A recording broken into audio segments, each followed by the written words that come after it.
Well, I can promise you in this video that this will not be my most negative look down franchise that I will be covering, but don't expect the most out of me for this one. Hello everyone, my name is Jake from Talk Too Much. I am here to finally cover all 6 Insidious films. We just got the 6th installment, Insidious Out of the Further, on Friday, and only one thing left to do but rank them all. So to give you a little bit of a backstory for me in the Insidious franchise, I have seen the first one probably the most. It's the one I have rewatched the most.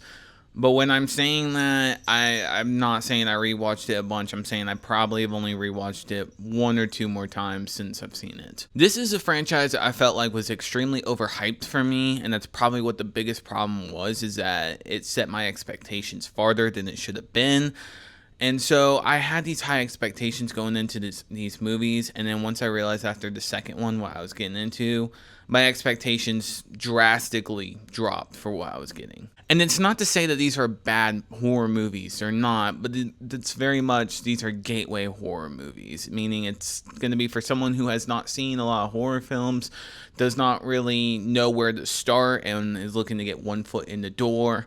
This is the best place I would say to start. However, it's just, these are only my opinion. I mean, if you're not a horror fan, you probably love these films. You probably do think that they're some of the scariest films of all time, and good for you. I can at least say that James Wan is definitely a very talented director, along with Lee Winnell having some of the best work in the franchise itself.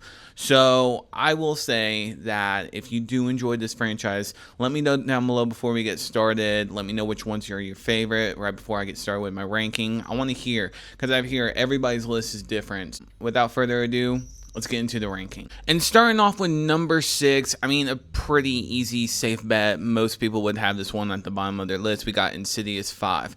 Now, this is directed by Patrick Wilson, who plays the father in the Insidious movies. He also plays Ed Warren in the Conjuring universe. I kind of had high expectations for this one. However, as time has gone on and I have not touched it, I only hear more and more negative things about it, so I didn't have the highest expectations for this film, but I was like, maybe he has something to offer here. And wow, within the first 15 minutes, you can just say that he shot himself in the foot with this movie, because nope, he proved me wrong. This movie, it's trying to continue the story of the first 2 Insidious films, trying to change what could have been a happier ending for this family, destroy that entirely, and tries to rebuild it onto something better. But it fails. Ultimately, it fails. Some of the scares here are kind of cool, nothing crazy, but the third act, when it's just kind of like he's painting the door, I'm like, really? That's it? That's all I got? Okay. Alright, on to the next one. Number 5 here we have Insidious: The Last Key. Now this definitely could have been one of my favorite Insidious films, and I dare say my number 1, if we were only having the first section of this movie. I think that the pacing was done really well, giving a little bit more backstory on Elise. I was on board with. Up to about the first hour mark, I thought this was a great film. I really was all the way in for it. But just like I said with Insidious 5, and what you're going to kind of realize is a pattern of this franchise, it shoots itself in the foot and just does a weak third act that ultimately just destroys my enjoyment for this movie. I'm all good with the supernatural effects. I'm completely all on board for it. That's what this franchise is known for.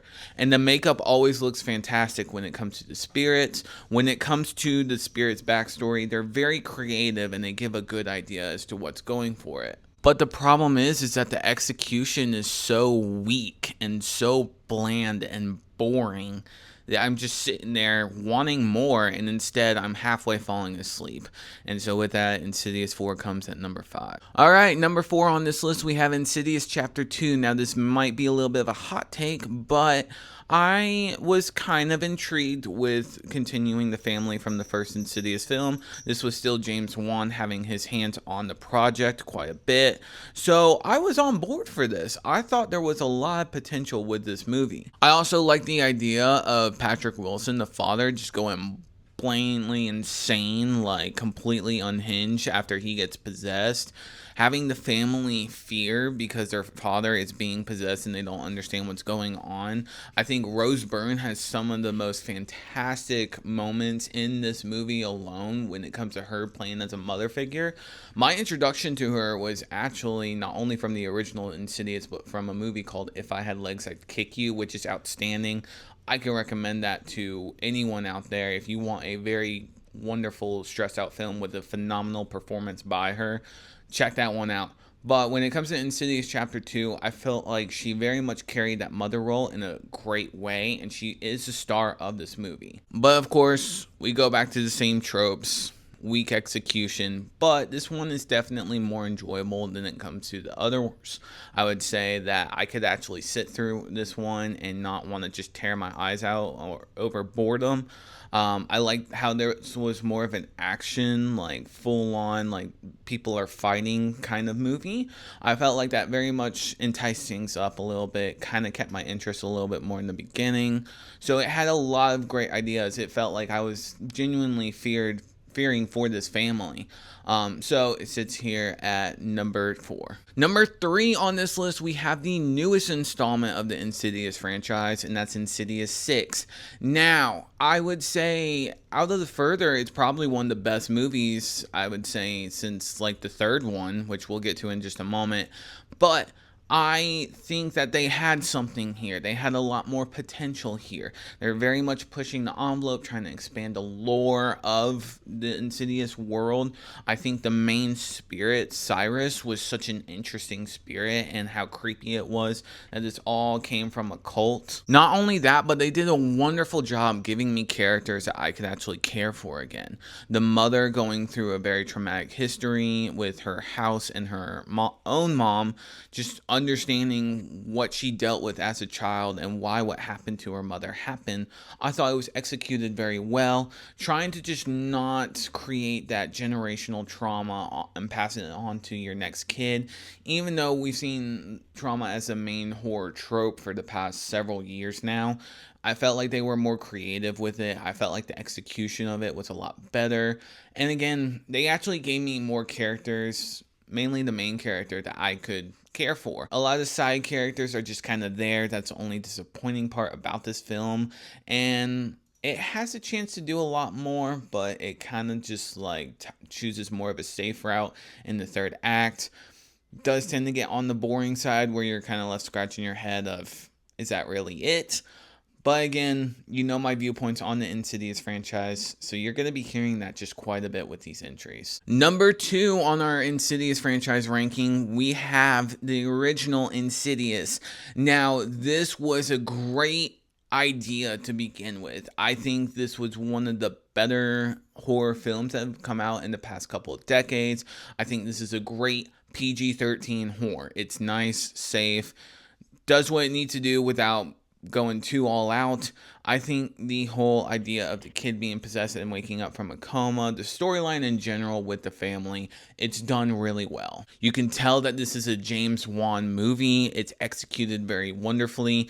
You can tell that there's an idea here, just like with The Conjuring, just like with Saw. You can tell James Wan has an idea under his belt, and he executes it in such a great way. The ending of the movie was also a pretty big shock for me. I wasn't spoiled about it, but when I did watch it, I was not really expecting it at all. So it did take a bold swing with that ending, and that's also a big problem with a lot of these other movies, is they don't do that. So with how they decided to wrap up this movie, I thought was done really well. The whole creepy spirit, it's probably the creepiest one out of all of them, I would say, other than, we'll get to my number 1. But I think that this was an actual terrifying film. It's a nice introduction to this franchise where there's a lot to be explored here, and you only know just a tiny bit of it. I'm not really one who believes in ghosts and spirits so much, just because I haven't had a moment to believe in those, but I can at least appreciate this film and what it stands for, and what it has been able to cause for multiple films to come. So with that being said, the original Insidious is going to sit here at number 2 for me. And finally, we are here at number 1. Now, obviously, you've heard all the names, you've heard all the titles, so by now you know my number 1 is going to be Insidious Chapter 3. Now, this movie was such a shock to me. I kind of had the same bar expectation for every Insidious film after the first 2. And so I went into this one. This was a first time watch for me. Actually, all Insidious movies from, I would say, 3 to 6 were all first time watches for me, just because of the way I viewed this franchise and how much I just wasn't the biggest fan of it. But going into this one, I was absolutely shocked. I felt like they took more creative approach with the Insidious franchise, with this one being like, with the whole mouth breather spirit.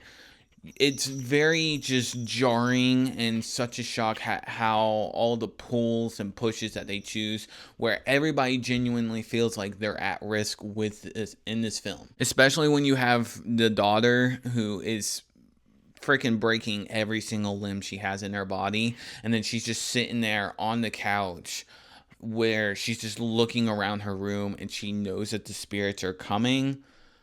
I don't think there would ever be a more horrifying situation, and it executes that in such a great way. I also like the story behind this one, where the daughter is just trying to get in touch with her mom. She feels like she's had some kind of connection since she has passed, and so she goes to Elise just trying to understand, hey, is this my mom trying to reach out to me? Is she trying to talk to me? Like, what is going on here? And so you start to realize, no, you actually just awaken something much bigger than you realize. That's actually a lot more dangerous. I also think the father, I can't remember the actor's name off the top of my head. I know he's in Shameless and then Scream 6. He does such a great job in here too. This might be one of his better films that I've seen him actually in, where he executes it in such a great job of just being a father, trying to understand what all his daughter is going to, just taking desperate measures to find Elise and be like, look, this is happening to my daughter. You went and saw her, or she came and saw you the other day. You have to explain to me what is happening here and how can we stop this. So overall, this movie just takes a lot more bold swings. It does a lot more with just the Insidious film. It is more, I would say, scarier compared to the other films in this franchise. I wasn't left so much with a bored third act, which was kind of nice for this movie.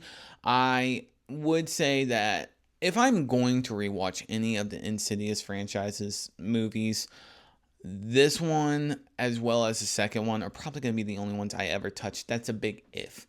And that is only because this franchise was just not meant for me. I can appreciate it and say that a lot of these films are solid at best.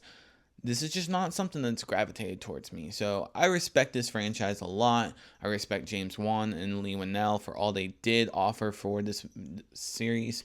I think that Out of the Further is definitely another solid entry. So let me know down below what you think in the comments. What's your favorite one? What do you think of the original? What do you think of the third one? Which one do you hate the most? I'm sure we're all in unison on that. So let me know down below what you think. Like, share, and I'll see you guys in the next video.